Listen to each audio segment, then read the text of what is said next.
It started out to be a nice, normal, noisy evening.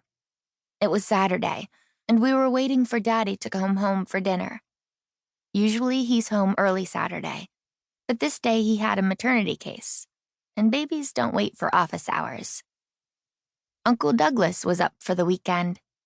He's Daddy's younger brother, 10 years younger than Daddy, and he's an artist and lives in New York, and we all love him tremendously. Mother had a standing rib roast cooking in the oven because it's Uncle Douglas's favorite, and the kitchen smelled wonderful. Uncle Douglas and John were out in the old barn working on John's spacesuit, but the rest of us were in the kitchen. I don't suppose we're what you would call an enormous family, Mother and Daddy and the 4 of us children and the animals, but there are enough of us to make a good kind of sound and fury. Mother had music on, Brahms's Second Piano Concerto, kind of loud to drown us out. Suzy was performing an appendectomy on one of her dolls. She was doing this at the same time that she was scraping carrots, so the carrot scraper was a scalpel as well as a scraper. Rob was supposed to be helping her, both with the appendectomy and the carrots, but he'd become bored, so he was on the floor with a battered wooden train, making loud train noises, and Colette, our little gray French poodle, was barking at him and joining in the fun. Mr. Rochester, our Great Dane, was barking at one of the cats who was trying to hide behind the refrigerator. I was being angelically quiet, but this was because I was doing homework, a whole batch of math problems. I was sitting near the fireplace and the fire was going and I was half-baked. "That's for sure," John would say, on one side, but I was much too cozy to move. "Clamps," Suzy said loudly to an invisible operating room nurse. "Retractors." "Choo, choo, choo, chuff, chuff, chuff," Rob grunted. The Brahms came to an extra loud part, and everything was happy and noisy and comfortable. Mother opened the oven door and poked at the potatoes roasting around the beef. "Vicky," she said, "why don't you go somewhere a little quieter to finish your homework?" "Do I have to?" I asked. "It's up to you," Mother said. "Suzy and Rob, please keep it down to a quiet roar." Then the telephone rang. Heaven knows, with Daddy being a doctor, we're used to the telephone. It rings all night as well as all day. We have 2 separate phone numbers, and when you call one, it rings only at home.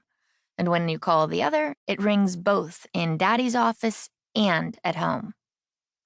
John and I are the only ones allowed to answer the office phone. But when it's the house phone, the younger ones run for it too. This was the house phone, and Suzy dropped her doll in the middle of the operation and ran. Rob shrieked, "It's my turn! I'll get it!" It really was his turn, but Suzy kept on running and Rob shrieked louder, especially because she got to the phone before he did. Mother turned down the volume on the record player and shouted at Mr. Rochester to stop barking and told Rob that he could answer next time. And Suzy said in a breathless voice, "Hello, this is Suzy Austin. Who is this, please?" There was a moment's silence. Then she said, more loudly, "But who is speaking, please?" And then she held the receiver out to Mother, saying, "Mother, it's for you, and I don't know who it is. I thought it was Aunt Elena, but she didn't say hello to me or anything, so it couldn't be." Mother went to the phone, and I put my math book down on the floor, and Mother glared at me and said, "Be quiet, Vicky," as though I were hammering or something. And I knew something was wrong. Then Mother said, "Oh, Elena, oh no." And it was the strangest thing, looking at her, to see her get white beneath her summer brown. And then she said, "What can we do?" And then she was quiet for a long time. And then she said, "Oh, Elena, darling," as though she were going to say something more. But she didn't say anything more. And then she hung up. She stood there by the phone without saying anything, and Suzy said, "Mother, what is it? What is it?" And Mr. Rochester began to growl. And Rob said in the terribly serious voice he gets when he thinks something important is going on, "Mr. Rochester, I think you'd better be quiet." Mother said, "Vicky, go get Doug." It wasn't dark yet, because we were still on daylight saving. But it was cold, windy cold, the way it gets around the time of the first frosts.